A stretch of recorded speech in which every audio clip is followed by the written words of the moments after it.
Yeah, dude. Just beat it. First try. That was ridiculously easy. All right. Done easy, dude. So what? Doesn't matter. That's hard. Just a person. You're That's really fucking hard. For a baby. No, it's not like it's easy. I mean, the AI in these games is awesome. You know, they're like basically like fighting like a real person. You're not good until you beat a really good person. You know what? Here, hold on. I'm gonna. Dude. No. I'm gonna whip your little vagina right now. All right. Who are we gonna play? I'll be Zangief again. Here. We gotta shoot. What? We gotta shoot. Shoot's here. Hold on. I just gotta beat him once. It's gonna take like 20 seconds. Shoot's here. Shoot's not gonna be here forever. We gotta film this shoot. It's gonna be 1 second.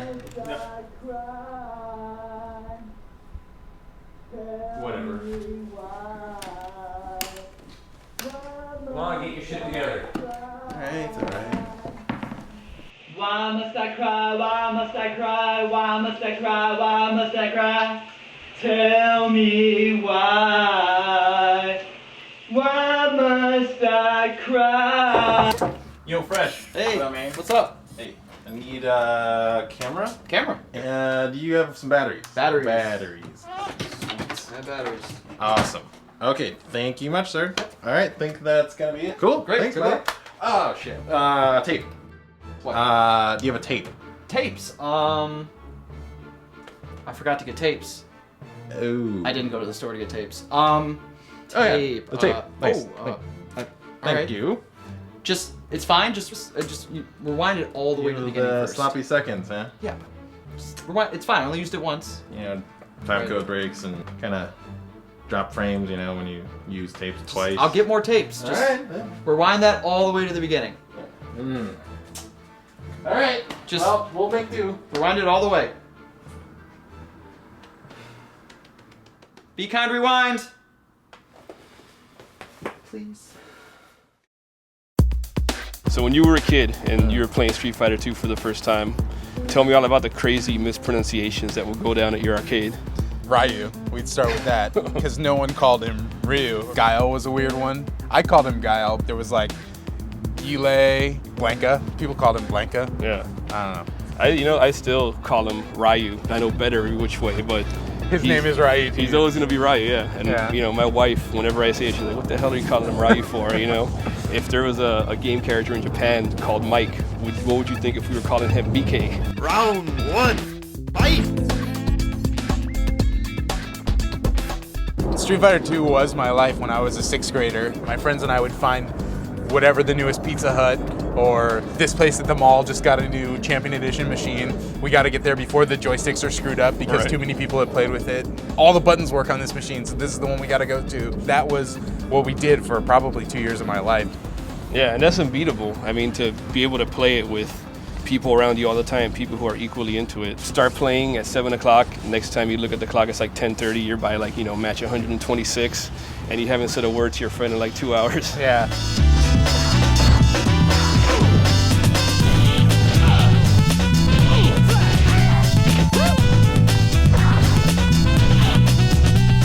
I always felt bad for missing Street Fighter 3, Double Impact, and Third Strike because, I don't know, that time of my life, I guess maybe it was because I was playing Soul Calibur.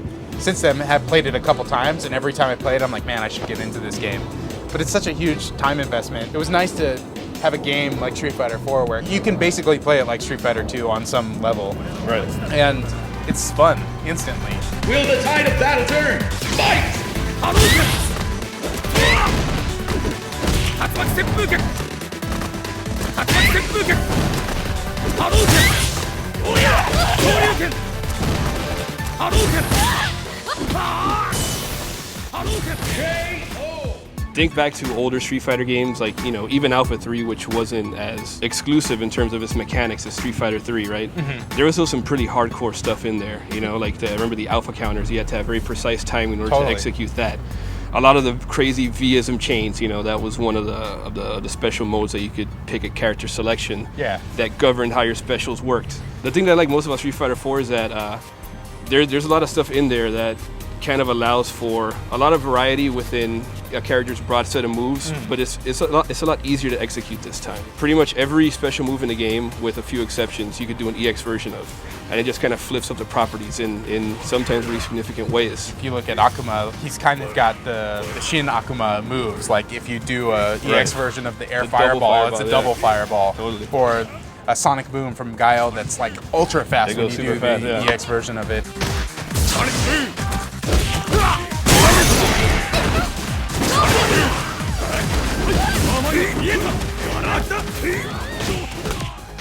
You're monitoring that gauge and deciding when to use those moves, and of course using that gauge later to decide whether or not you want to do the focus attack cancels and the more hardcore stuff, which the focus attack is a big thing in this game.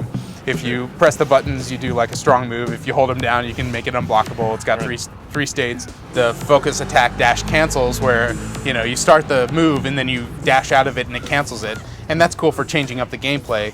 But it was only when I started going into the challenge modes, they show off the moves and it's like do the focus attack after you do a jumping fierce and a connect. Yeah, and it just totally changes up the way these moves work. You could do the focus attack after a special connects, and then if it's blocked, you could do that to cut your losses. Right. If it connects, you could do it to double up on something else. Right. It's a good way to like goad and lead opponents, but I don't know. I think what's most significant about them is that they're just super easy to execute. It's just simply a matter of hitting 2 buttons. But the timing is still as hard as it's ever been. You know what I mean? The normal super moves, I feel like it's more lenient. To do a fireball is easier now than maybe it's ever been.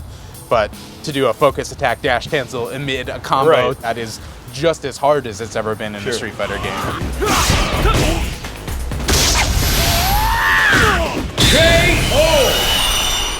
Even though I didn't play much Street Fighter 3, I was always kind of interested in it, so I would seek out videos to see what high-level play looks like. Whenever I do that in Street Fighter 4, it really feels like they're playing a totally different game. A game that is more restraint, that is more about feinting. There's like just such an economy of movement between 2 expert players. Like, they're scared to even begin to whiff a move because they know what punishment is coming, Like, I'm the kind of guy where as soon as my ultra thing is filled, I'm like busting out the Raging Demon to shave off whatever bit of health the guy has left. Somebody like me who, is moderately into 2D fighters can go in there and get something out of it, but there's this whole other stratosphere where these guys are playing this game that it's mostly happening in their brains, right?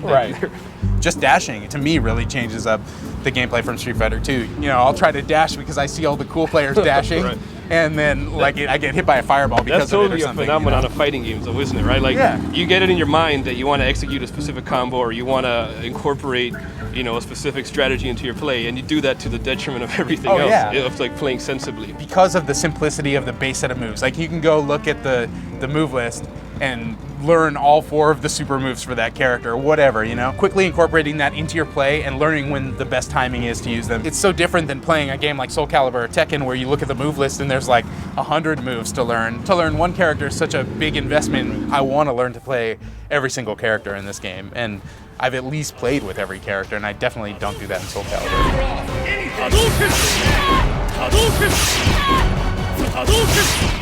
When I go online, I kind of want to do well, So I want to go in there with a character that I could immediately feel competent and conversant in their moves. So I've been going with Balrog, I'm curious, like, how do you do it? Do you just go through a spread? The times that you and I have sat in a room together and played, I really want to try not necessarily everyone on the map, but a wide variety of characters. If I just like play Ken and Ryu during that time, I'm cheating myself out of like the true enjoyment that can be had with this game. When I play online, and I have been playing ranking matches mostly, I definitely don't want to play as Ken and Ryu. Those characters are played so much more frequently against me than any other character. And by the way, no one ever fucking chooses their character before I do. All right, you waited 5 seconds before you went ahead and chose Ryu anyway.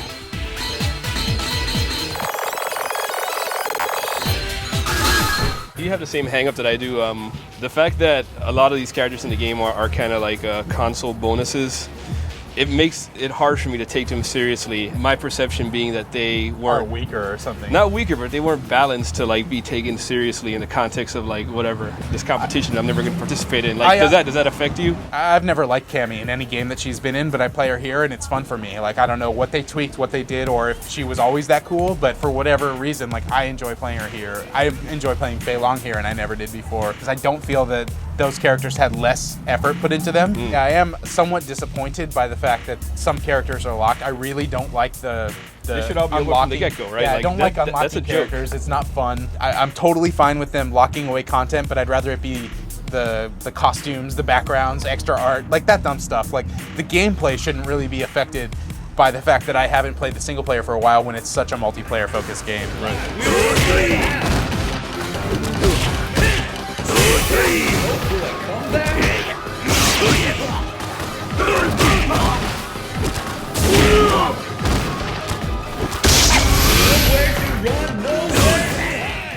I was one of the first Americans to see this game, and when I saw it, it didn't really feel like it was going to be a big step forward, and it felt like it was maybe going to be a step back because of the fact that they were doing it in 3D. I remember saying at the time, like, I think I'm going to play Soul Calibur 4 more than I'll play Street Fighter 4. Same here, absolutely. But that has turned out to be the opposite of what's happened, and I'm definitely more interested in playing Street Fighter 4 than Soul Calibur right now.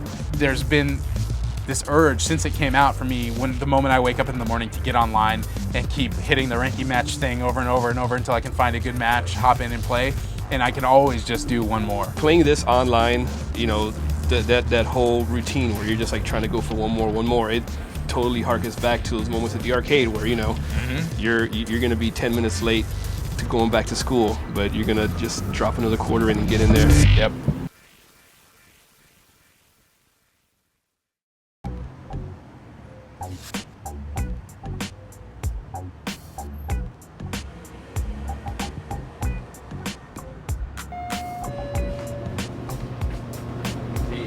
How's it going? Good, buddy. How you doing? Do you have any DV tapes? No, I do not. No DV tapes? Sorry about that. Okay. Oh, okay. I'm just trying to look for some. All right, Yeah. thanks. No problem.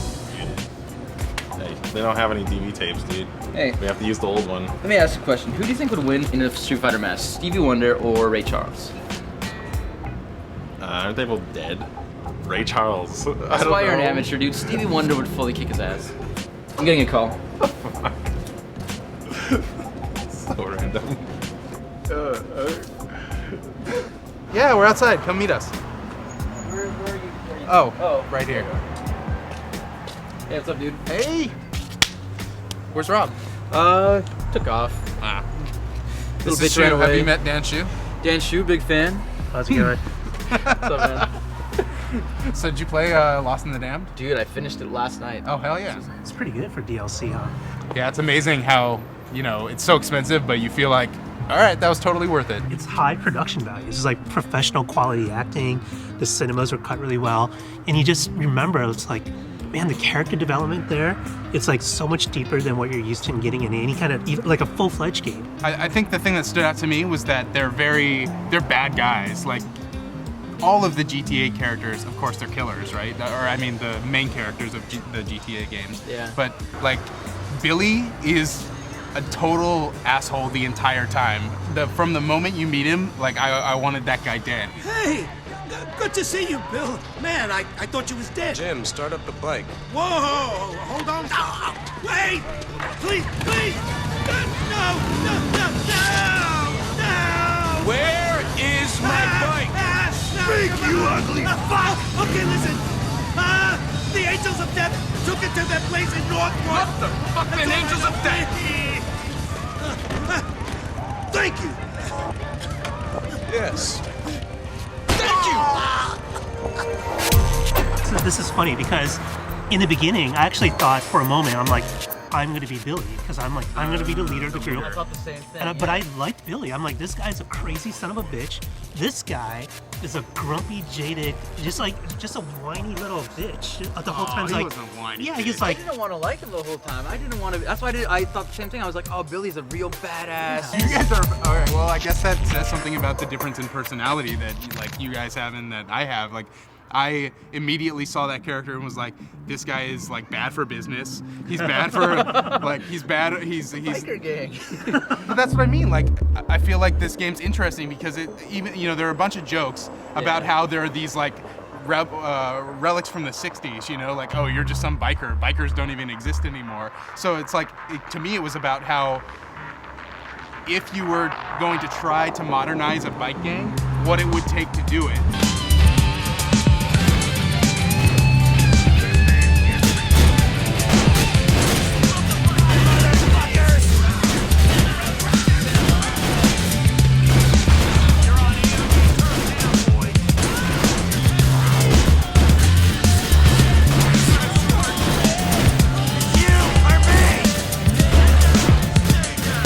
So what Cesar just said, it's like, what's the fun of playing a biker gang if you can't just let loose and just be like, But is that fuck the police, fuck authorities, fuck what the other gangs think. We're just gonna go out and do what we want to do. That's the game I played. I played the responsible biker guy, but I still did. Like, I shot many cops over the course of the adventure. I broke into jail once. I mean, there's all these things, these crazy things that happen, and I appreciate being the more level-headed character and still getting to do these gamey sort of like but that's high GTA action gameplay, things. right? You're gonna do bad things. Exactly. But I'm talking about like what makes GTA now, starting with 4, is the character development. Sure. I think like in some ways like Saints Row 2 I think has surpassed it in terms of just raw silly gameplay, but GTA has the character development and deep and that to me it's like, okay, I love Nico because he was just like kind of like simple like country guy. It's like, I don't really know what I'm doing, but I'll go along with the flow, and I kind of like, this guy's kind of funny, he's kind of cool. It's just like Johnny is just so grumpy, he's like so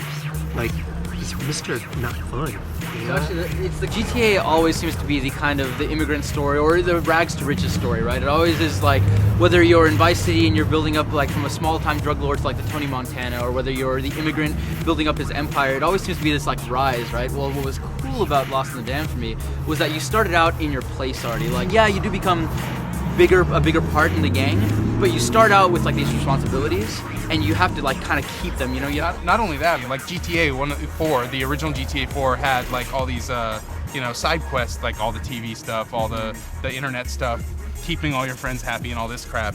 And this game, you have all the friends and stuff, and you sort of keep the biker gang relationships up, but not even that. Like, it's pretty much just everything's already set up. You can use whatever you want. It's like having a cheat code right at the beginning of the game, and I really, really appreciated that. Well, what I liked is that it just gave you a different vibe altogether right from the start, right? The character's so different from Nico. Yeah. Your organization's so different, and an attitude of all the supporting cast, and like you said, bikes. It's like, so basically they're like saying, we're gonna give you more GTA, but it's gonna feel as different from GTA 4 as possible, without making it feel like a completely different game. And they succeeded it also by like having you start your base camp is in like the least traveled part of the map that you ever saw when you were in Grand Theft Auto 4. So you're starting in Alderney, and you're starting in this part that you probably didn't go to that often. So at the beginning of the game, even though I was still back in Liberty City, it felt the same but different. Like, I felt like I was in this new part of the town that I wasn't really familiar with. And so, of course, later as it goes on, you start to see all these familiar places that you begin to recognize very well. But I thought it was really effective to put me in a spot that they knew that I wasn't going to know very well from the get-go. And then there's the color correction. It seems like they slightly changed the color correction, and then they added more film grain to it.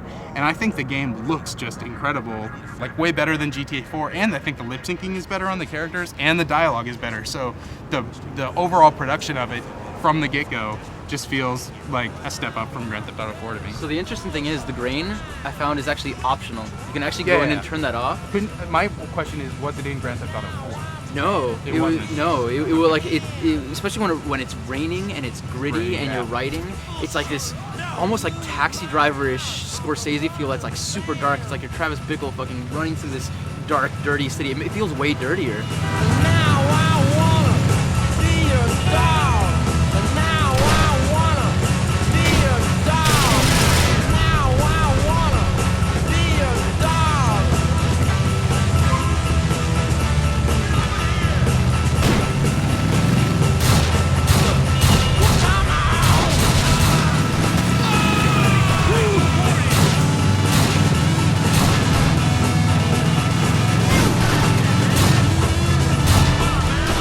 one thing I was really annoyed with, though, that they kind of should have left behind in GTA 4 was just how, you discover this right away. It's like, they're gonna have you driving across boroughs all the time. Like just one small example, like I called up Jim and I'm like, hey, you wanna play air hockey? Because I wanted to check out the air hockey mechanic.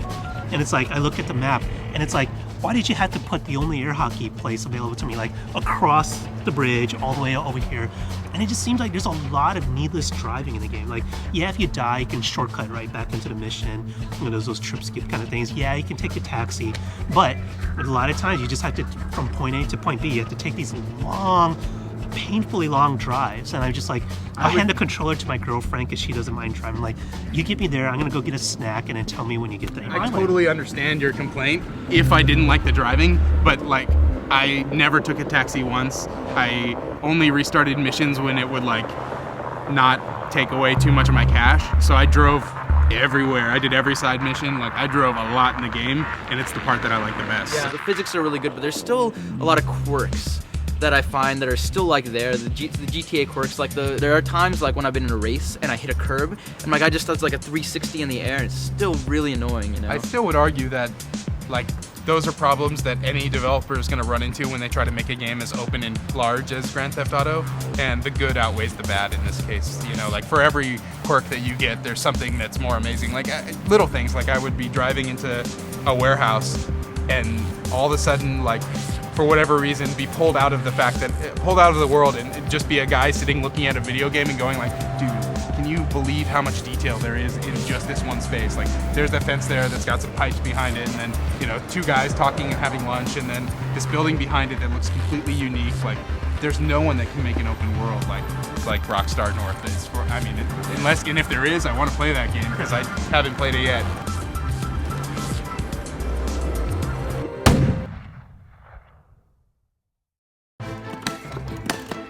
Yeah. Oh my god. Oh! Wait, you want another? No. You want another? Come here. Pretty clever, huh? Oh! Wait, there's just... What do you know?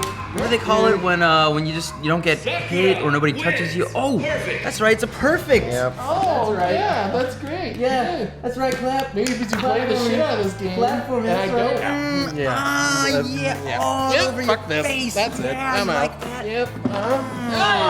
Fuck it. Oh! Yep. Oh, well, why don't you jump on your high horse and push your boo-hoo button, buddy, because you are done. Dude, I have an announcement. What's up, man? We just signed our first contract. Oh, we already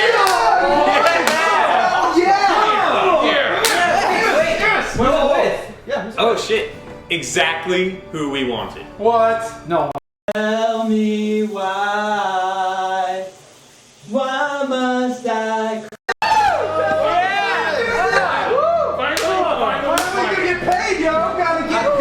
Gotta get money, get paid. Get money, get paid. Get money,